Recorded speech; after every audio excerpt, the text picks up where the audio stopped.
Hello guys! Magandang maulan na araw. Sa bidyong ito, magpapalit ako ng bagong adjustable pressure faucet dahil sira na ang faucet spray nozzle nito.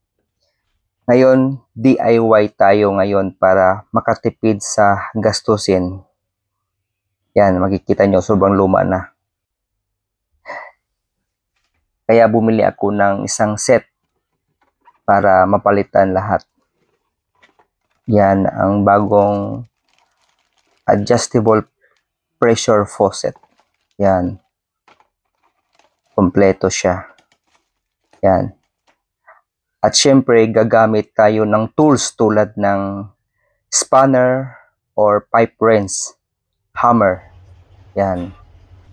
Yan. Dito na part, tatanggalin natin yung lumang hose nito. At syempre, nakapatay yung main switch ng tubig bago ang lahat.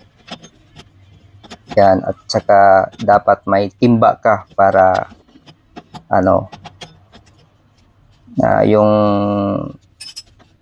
tubig na tumatagos doon sa mga hoses nito ay nakasala. Yan.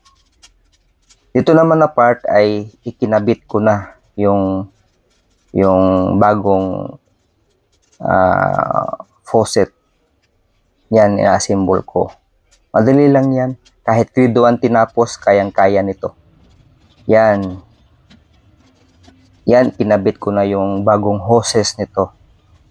Tsaka, kailangan natin siguraduhin natin siya na naka-tight siya. Hindi naman siya sobrang tight talaga. Yung tamang-tama lang. Iniingat-ingatan ko talaga siyang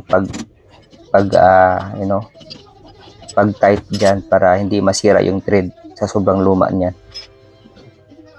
Yan. Slowly but surely, kumbaga. Yan.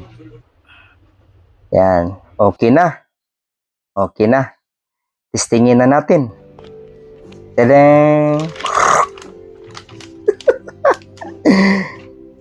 Isang snap naman. Snap. Yun. Okay na. Maganda na ang flowing sa nozzle nito. Yan. Maganda na. Yan. Yan. Okay na siya. Yan. At saka wag natin kalimutan guys, yung may arrow sign na yan, yan ang stopper. Kailangan talaga ay naka-tight yan para hindi siya gumagalaw pag ginagamit yung bagong faucet. Yan. Okay na siya. Thank you for watching.